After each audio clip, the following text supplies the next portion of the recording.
I'd like to reconvene open session. Need a motion, please? Make a motion. Thank you. Ms. Osha and then Peter.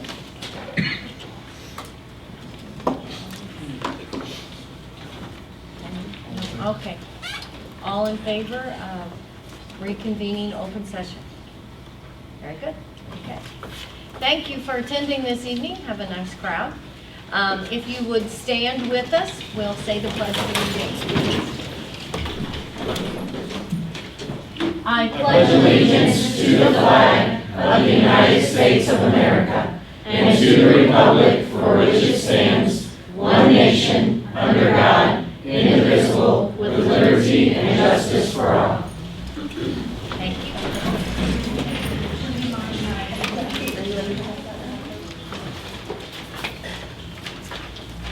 Okay, we have several fun things to share. Good news.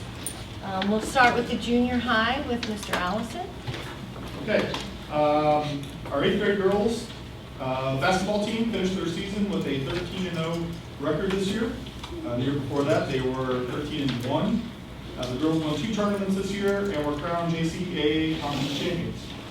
The team was also very successful in the classroom, posting an incredible 3.8 GPA during their season, which was the highest of any of our teams. The team is coached by 7th grade math teacher, Mr. Wilkeen. Other winner team GPAs included wrestling with 3.0, 8th grade basketball with 3.3, 7th grade boys basketball with 3.3, 7th grade girls basketball with 3.6, our cheerleaders at 3.6, and our pommies at 3.7. Artwork in the Capitol. Hillsborough Junior High is honored to have Shiloh Hasey's artwork chosen to be part of the 2017 Senate Art Exhibit. Her work was chosen by Senator Gary Romaine to be displayed in the Capitol for the entire year. Shiloh is an 8th grader in Smelser's advanced art class who currently has a 3.96 GPA. She is also the daughter of Michelle Hasty, who works for our transportation department as a driver. Jazz Ensemble. Congratulations to the Junior High Jazz Ensemble on receiving a Division I superior rating at the Southeast Missouri State University Jazz Festival on February 4th. In particular, Jackson Hill was selected as an outstanding soloist.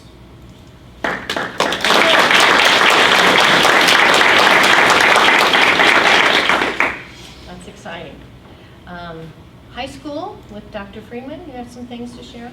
Oh, that was a lovely segue, Mr. Allison. Thank you, because our jazz ensemble also is to be congratulated this evening. Our high school jazz ensemble received a Division I superior rating at the Southeast Missouri State University Clark Terry Phi Mu Alpha Jazz Festival on last Friday, and Claire Maui was also selected as an outstanding soloist, and Claire is a freshman. That's pretty awesome. And then our high school winter guard has had 3 competitions so far. When I wrote this, they had 3, but now they've had 4. But the first was at Park Hills in Kansas City on January 21st. They placed 2nd in their class. On January 28th at Mascoutah, where they placed 1st in their division. They had one on February 4th where they attended a Winter Guard International Regional Competition, and there were 31 guards at the competition. They placed 4th in their class and 16th overall in the preliminary competition. The top 16 scores advanced to finals competition, and during that round they advanced to place 15th overall against guards from all over the Midwest region. This is the first time that our Winter Guard has advanced to a finals round in a WGI regional. And it's a big step for our program, and a credit to all the hard work that Amanda, our sponsor, and the team has done. And the ensemble is led by Mr. Kim Peter.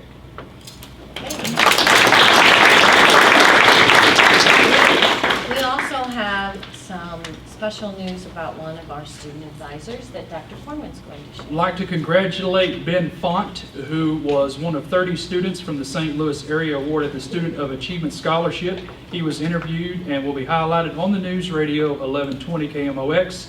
If you want to listen to him on air, that was posted by his super proud mom and his super proud superintendent. Good job, bud. And if you want to know those times, he can give them to you. It's awful small print. I can't see that. They're all very early in the morning.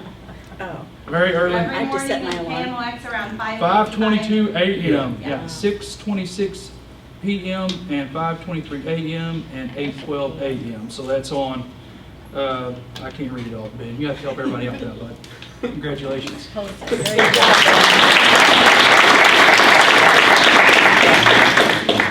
That's great. About them, MCs do a great job. They also publicly just want to say they did a great job being the MCs at the state of the county. Yes. Made us proud. Yes. They did a great job. So good job. Well And done. all people involved in that, Yeah. you know, admin, custodial staff, everybody. It was a phenomenal event. Very nice. All right, next item is visitors to address the board. I believe we have NEA will be making a presentation. Hello. Ms. Hood is going to be handing you guys out our proposals. We conducted a survey of all of the certificated staff this year, and we have made these proposals from that. We received over 100 responses, which is over 40% of the represented group. And these proposals have been compiled to represent the intentions of all the certificated staff. We asked that a meet and confer would commence in March, so that real consideration could be given in advance of the budget being finalized, which is usually in late May. We're ready to begin now, and we feel that there is no need to wait for other proposals in April, since all of the members of the bargaining unit are actually represented in this document. So we've also included, we have a proposal for salary, we also have one for insurance, and then we included one this year for national board certification. And so that's what the extra packet is that we passed out to you guys, with some information about that. It's one of those things that would be really good for our district if we had some nationally board certified teachers, so it would benefit the district and as well as the teachers. So if you have any questions? I'd like to ask, out of the over 100, you said 40%, what percentage of that were NEA members versus MSTA? Just curious. I And you believe can- Seemed like there was actually there were more MSTA members actually than It was like NEA 60 members. 60 to MSTA, 40. about 40 responses. I believe that survey data was. Yeah, we shared that data with Mr. Price. Yeah, there was, I believe, 55% of respondents were MSTA members, 30% of total respondents, and I believe 98 MSTA member teachers. So it truly is 50-ish. a connection to the Yeah. public. Just curious. Any other questions? Thank All you. right, thank you. And we have no other members to address, or visitors to address the board this evening. Okay. First order of business then is to approve the items on the consent agenda. I move to approve the items but hold the minutes. Okay.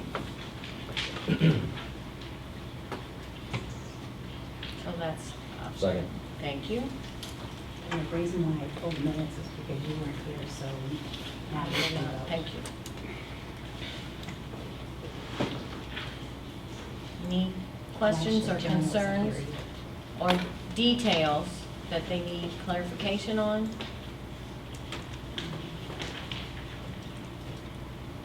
Okay. So without further ado, we'll approve the items on the consent agenda except for approving the board minutes from the last meeting.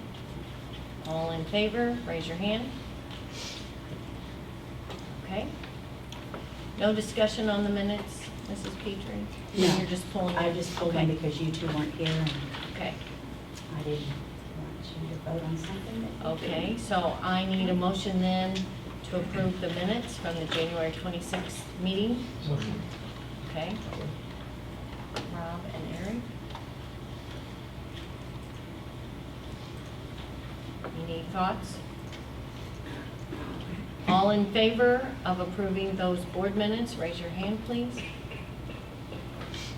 Okay, and 2 abstentions. All right. Moving on then, we will go to reports then. We'll start with Dr. Corman's report. All right, just a point of clarification on the communications team. That meeting was postponed. Those items will be discussed at the next meeting, and actually kind of leads into what I'm fixing to discuss. I have 7 items I need to bring up that are updates that have, happened between now and when this was presented to you. One, the flu bug has kind of hit the district, so you're going to see a drop in attendance. Definitely when you see next month's attendance, we're having a lot of sickness going around, so we're hoping that we can get over that pretty quick. In fact, it did hit central office, and I was very glad that Dr. Isaacson and Mrs. Hildebrand did stay home and didn't infect me, so I appreciate it. Thank you very much. But we have a lot of sick kids, so I just want you to know that. Also, our football speakers, an update on that. They have been installed, and I asked Mr. Marino, can you hear them? And his response was, would you step out of your office and we'll turn them up, and I'm sure you can hear them. So evidently they're pretty loud, and they're waiting on a calm day to set everything direction-wise, volume-wise, get everything ready to go. So we're excited to give you that update. Next, at this time, I did not receive, and this kind of drops down to the attorney RFP. I have not received any questions to this point. So if I receive any by February 28th, I'll be sure to let you know. We did adjust that date just a little because of publications in the paper. So as soon as I get that information, I will keep you updated there. Next, one of the things that Mrs. Ginch and I have been talking about was getting a budget timeline together for you as you receive the proposals this evening. Realize that we need to start thinking ahead and planning for the future. So what we would like to do is that board meeting in May, give you a proposed budget for you to kind of look through.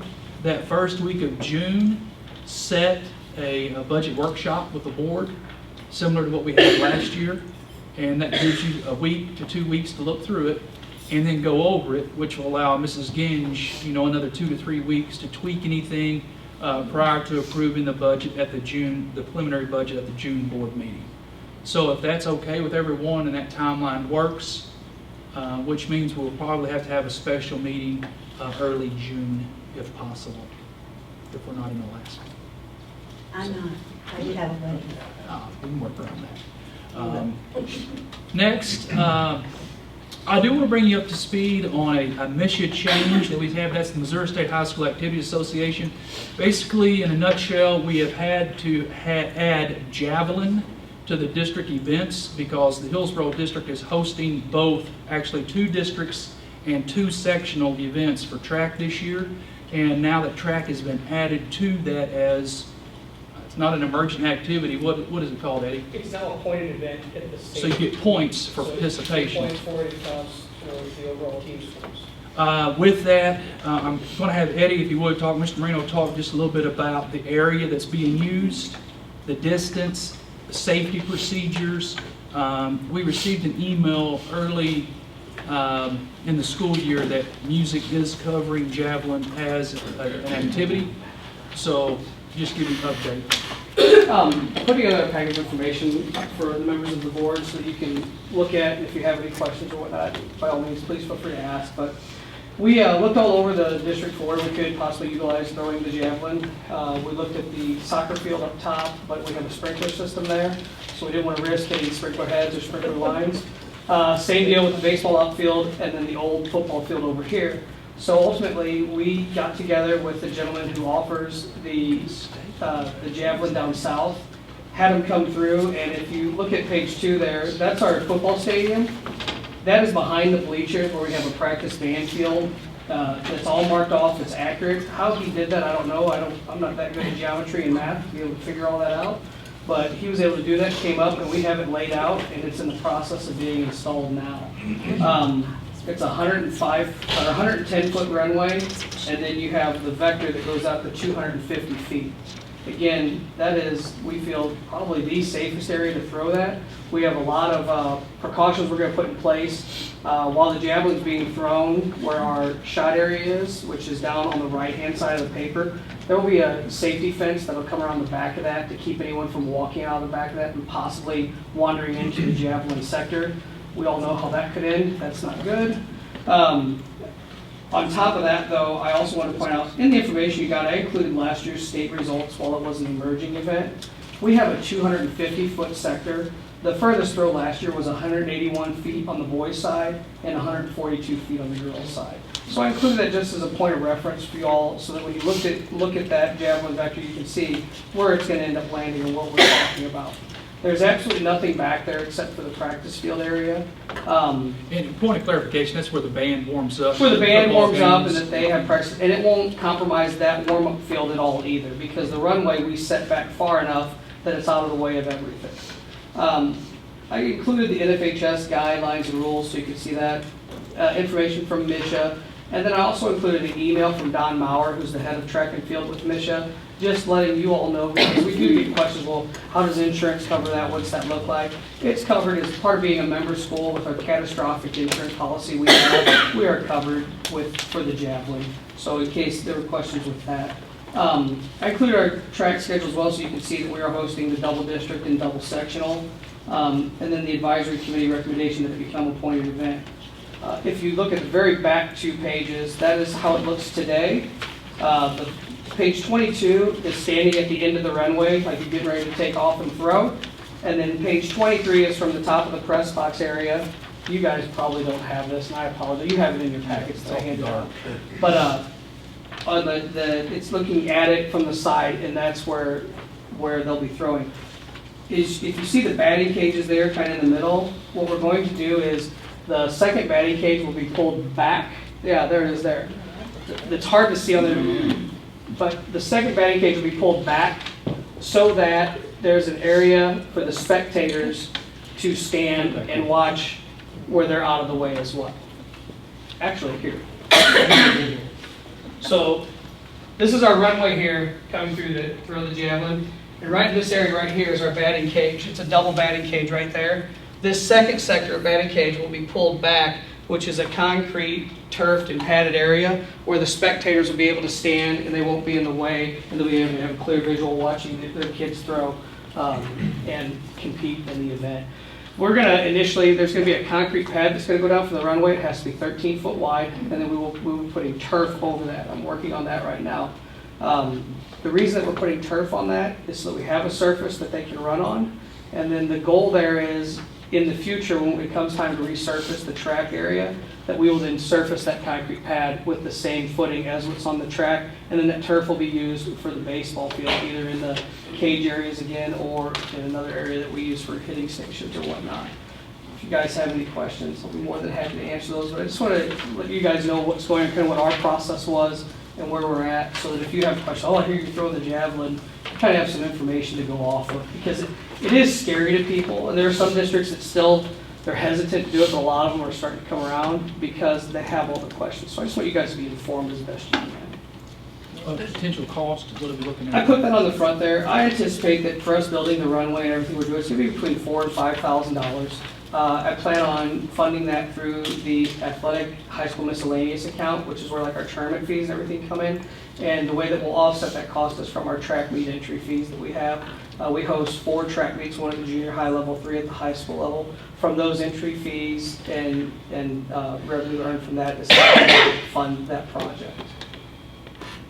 And you have to have this in order to host the districts and sections. Yeah, in order to host district or sectional, it is required that you do offer the javelin. Not that the school offer, but that you have an area where it can be thrown, because it is a state event now, and that is probably the main reason that we're definitely putting it in.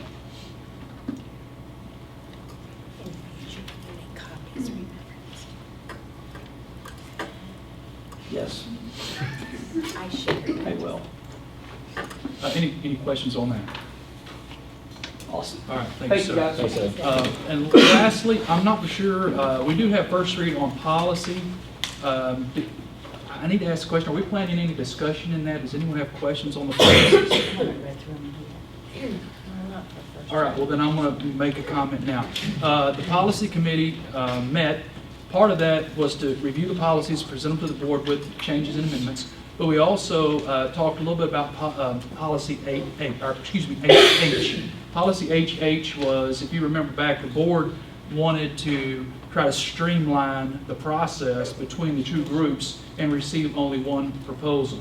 We did receive at that time a proposal from the NEA for basically exclusivity.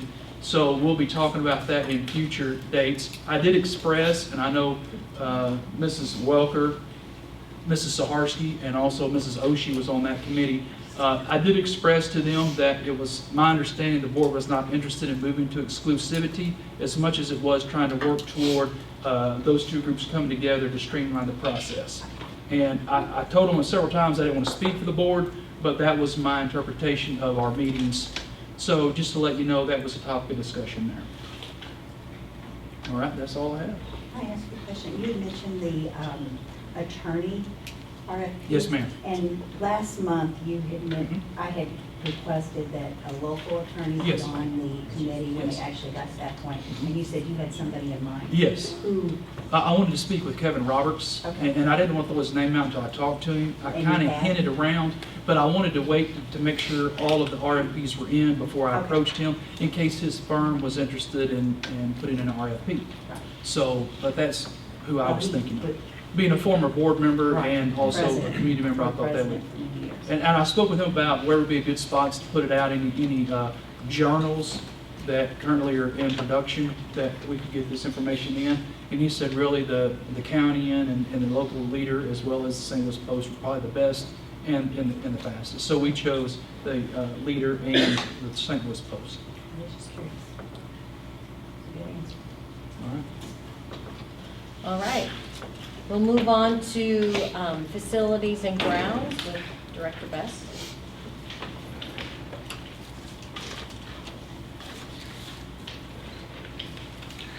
Good evening, everyone.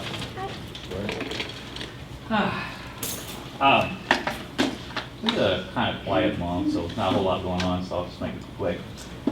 Just follow up with Eddie was talking about, we also working also getting ready for outdoor sports, as everybody knows. We haven't been now around the high school facilities. They are working on the baseball field, continuing after they gave us the money to help us get it all nice and pretty. They are still working on warning tracks and so forth and getting sprinkler systems where they actually belong. So a lot more changes are still going on outside as well in that facility. So it's looking really good. So I think you'll like what you see down there. We are happy to report that we did have a little bit of rain, small amount, but what little rain we had, the drainage system at the elementary went very smooth. It looked good. Everybody wasn't flooding. They did a little wet yet, of course, because you still got water that's going to come across there a little bit, but it wasn't like a gully washer. So that's good news. Praying it's going to stay that way, please. HVAC systems at the primary are finally running properly, not like this one tonight. But the ones at the primary are good, so now we're going to be focused on the learning center, I think. So, but we'll get that fixed. I think it's a flaw with TMI, sorry. So apologize being so warm tonight. The theater lighting system is finally underway. We finally was able to get all the lines pulled, the old ones, out of there, and we are now in the process of putting the Cat 5s and all the AGG's lines through the conduits now. So as soon as we can get all that through, we should have lighting in there. It will still take a few more weeks, unfortunately, but we will get it all back in place and the high school deal will be back up and running properly. So getting there. The old football field update, I've been in contact with Mr. Bach. I've been trying to get a hold of Chris as well. Mr. Bach tells me that he was going to give us the full update of what we're sitting at. Unfortunately, he wasn't able to get hold of all the contract, subcontract personnel. So right now, we don't have a real good report for you, but we do know that there's some things they got to finish up. As you all know, we have not been turned that field back over to us yet. So it has not been released because we haven't finished the paving yet. There's some more turf work they got to do down there to finish the edging. So it's still going to be probably another month and a half before we actually just going to come back in and complete the project. We'll keep you posted as I get more information on that. Again, like I said, about 150 work orders last month, kind of a quiet one, but went good. The county, state of county address, thanks to the RMCs, thank you very much. And everyone that was there attend, I think it went well. Technology did an outstanding job with the video presentation for us. Food was great, by the way. So we hope everybody enjoyed it. We're ready to host it again next year and maybe make it even bigger and better. So I think everybody was pretty proud of it. So thank you for everybody's support. And bus garage, they've had some problems with water leakage, as you know, in their roofs and so forth. We are in the process of helping them get that done, as well as reworking their front counters, so they got a better operational system. So that's where we stand. Any questions? Oh, sorry. Thank you. One more thing that I sent out late to you was a review of material and equipment. I sent that to you so kind of see what we was doing with that. We found a great deal with Floors and Sod Corporation, who, by the way, if you don't know, put our first baseball field in. But they're going out of business now. The gentleman who operates that thing has said he's had enough, he's retired, he's got up in age, he's wanting to get out of business. So he's retiring, and they're selling out all their equipment. We got that information, and we took a trip up there, Mr. Horn and I did, and we found some items. We feel that these are very good items that can save the district lots of money. We were just wanting to show it to you and make sure it's okay for us to continue with the purchase. We do have the funds between what Eddie and I have in our accounts. That's where it'll be kind of split out. The only reason why we want to make sure you knew about it, because you might have seen it in the financial report, because they are going out of business, we have to actually write a check. So they can't invoice us or anything like that. So we have to actually write a check for the purchase, physically take it to them before we can pick up the items. So that's what that was about. So I want to make sure he's aware of it though. Okay, well, we think it's a good deal. So, any questions? All right. Yes, I'm sorry. You said in a couple of weeks, are those planning to be done by the time the musical rolls Yes. around? Okay. Yes. Okay.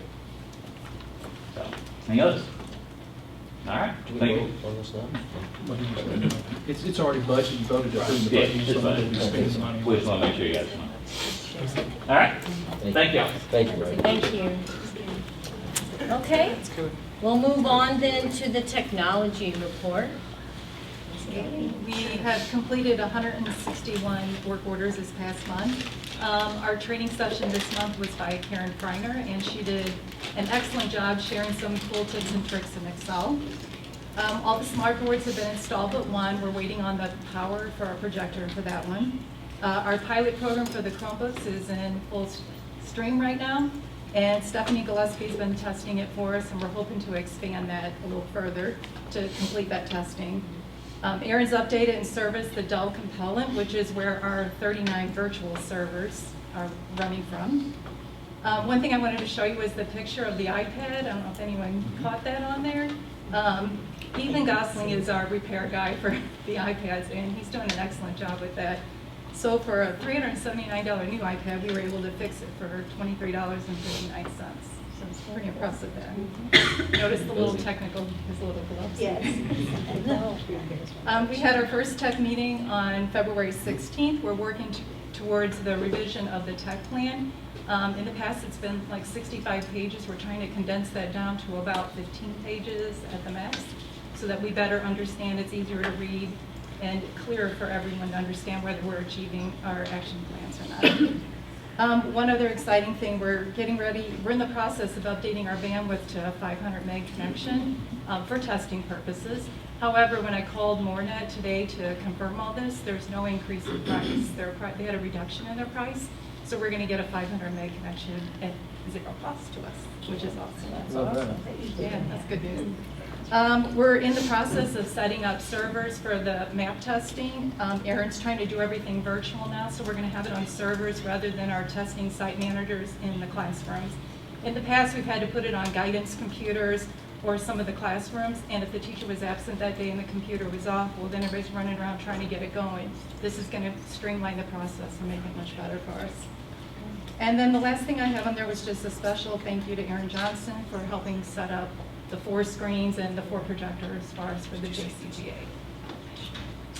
Any questions? I have a question. Sure. With Chromebooks, all the Chromebooks that we have, do any of those have printing capabilities? Can they print from those? Actually, that's that testing pilot that we're doing Okay. in Stephanie Gillespie's room. The problem that you run into with the Chromebook printing is it all has to be managed. And so the one thing we talked to them about was, it's not like we could set it up where you could print from every classroom. We'll have to have like centralized locations. So our goal was to maybe do like for language arts, just pick one room that would be central for that one, then maybe one for math and so on for each department. But that's the tricky part of it right now. And you're just focusing on the high school? At this point, we're testing it there. That's our Right. pilot program. Right. If it's working well, other districts have had a lot of issues with it, but so far it seems to be working really well. The problem we have right now is her printing is going down to the guidance copier. So that's where it's set up. Because, we had a little discussion about that the other day, she and I did about it, because other people are using the copiers. So, and I told her, I go, that's not our long-term, that's our testing scenario to make sure everything's going to work out all right. And then we're going to expand it to the rest of her classes, and then we'll go from there. Thank you for explaining that. Anybody else? Right. Thank you. All right, Mrs. Gins will share the financial report with us. I added a little column to your sheet this month so you could see how we're running this year to date compared to where we were running for our budget last year to date. So you can see that we're running pretty consistently. Revenue's up a little bit, but not a whole lot. And expenditures, like we expected, are running a little ahead because we're that half payroll ahead for the month. So that makes sense. So far, our revenue, we achieved our budget for our local tax collections, for our current local tax collections. We will still continue to collect delinquent taxes, but the budget that I have in place looks like we're on track to hit that number as well.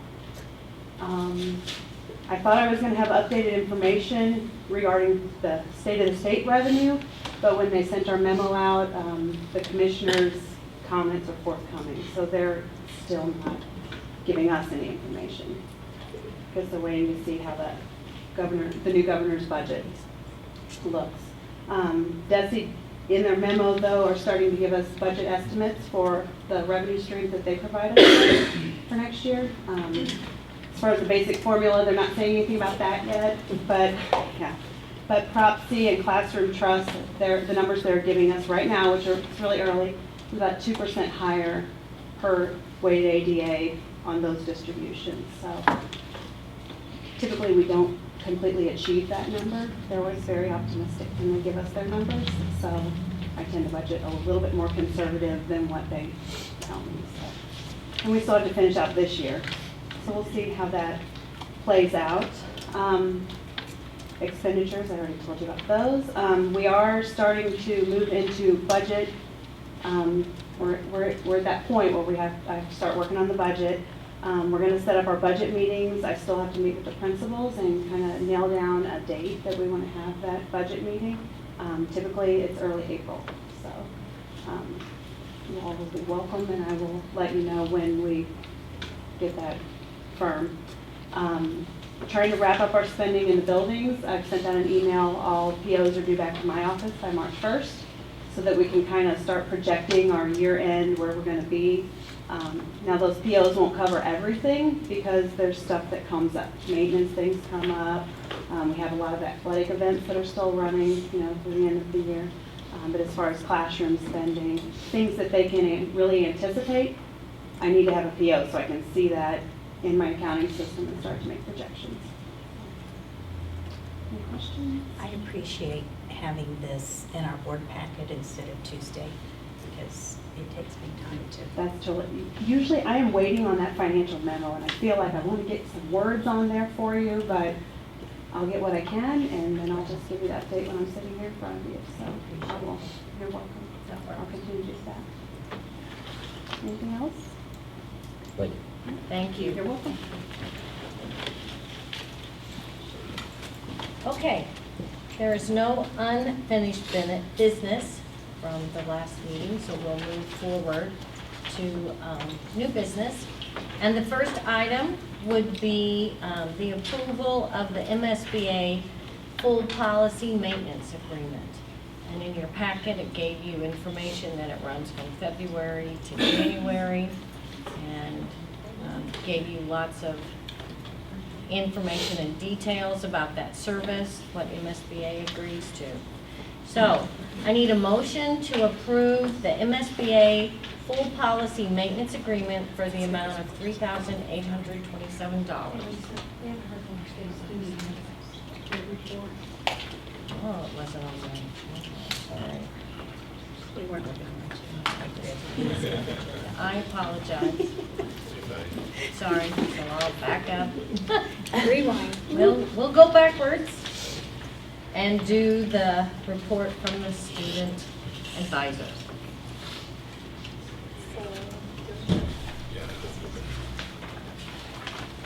Okay. So last meeting, I wasn't unable to attend because I was at All-State Choir. Kylie was here, and our alternate Mary Guado filled in for me. And we were pleasured to be the JCGA State of Address Masters of Ceremonies on the 20th, this Monday. What we've done so far is actually today we got the Google Classroom set up. So we got approval for that.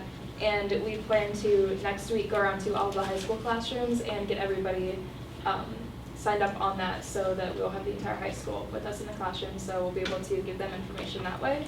So that is doing really well. We have a slideshow that we are working on. It is currently projected on the front of the high school website, and it'll also be used to, it'll be put on the television above the office window in the high school commons so that the students can see new updates that way if they don't hear the morning announcements. And we're still in the process of creating meetings with the 4 class presidents at the high school, as well as some of the senior officers, so we can get some of their opinions on stuff. Do you guys have any requests for us to find information from the students? That was our last thing, was if there's anything you guys want us to be surveying them, like in particular. I'll think. Okay. If you think of anything, just That'll be email something us. to ponder on. And that is it for us. Thank you. Okay, and again, I apologize. All right, so, hit replay. We don't have any old business, so we'll move into the new business. And I was starting a motion to approve the MSBA maintenance agreement for the amount of $3,827. So we have a first by Mrs. Petrie and Mr. Lewis. Any questions about this agreement? Okay. So, all in favor of approving this maintenance agreement? Raise your hands. All right, thank you. The next item has to do with the nursing department's procedural manual. And this is the first read of this manual, so it's just to take note that this is the first read. We're not voting on anything tonight. You need to continue looking through and reading it, and if you have comments or questions, bring that to our attention. And we also have, For 16 years. hasn't been updated? Yeah. That was kind of scary to me. Yeah. I think it had been that long. We also have about 18 new policies that MSBA has sent to us, and that's what Dr. Porter was talking about in regard to the policy committee.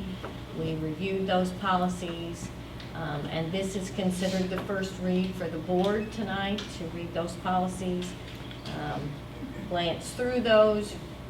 There's a long list, so you have a little bit of time to memorize them. Quiz next month. Okay. Item D, we need to set a date this evening for the calendar hearing. Can I ask a question, please? Dr. Corman, you had Yes, ma'am. mentioned policy HH, Right. and it's not on here. Is that Correct. because it's in the policy? No, ma'am, Creation it was stage? not, it was a discussed, Okay. we had some, if you remember way back, Right. NEA brought one forward to you, so that was the policy we had. And there was some just discussions, because MSBA had sent us some sample policies, but the committee did not take one for review. Okay. Because it didn't align with what the direction of the board was at that time, so we didn't move it forward through the committee. And then the other question I had, really goes back to the nurses. With the policies, we can see changes because they're yellow. Is there any type of, with it being 16 years old, That's a great probably point. not. I would say That we could probably not all of actually see it. the change. I can ask, we'll look into that and see if we can, Okay, just- and we'll send it to you via email, highlighted changes to that policy, or that handbook.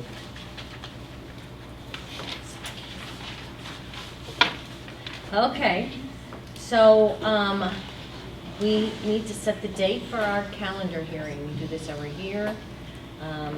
And we have a proposed date of March 23rd at 5:30, and that would be before our regular board meeting time.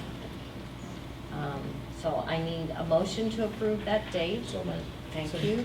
Second. Second is Rob. Any discussion or questions regarding that? Any information that you might need? Okay, so let's vote, please. All in favor of setting the calendar hearing date for March 23rd at 5:30, raise your hand.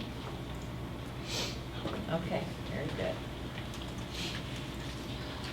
All right. It is 7:48.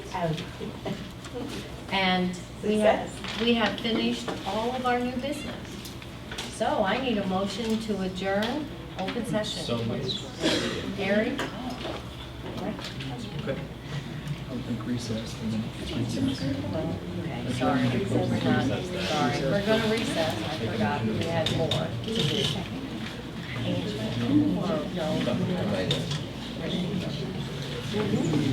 Okay, motion to recess, all in favor? All right, thank you for attending this evening. That record.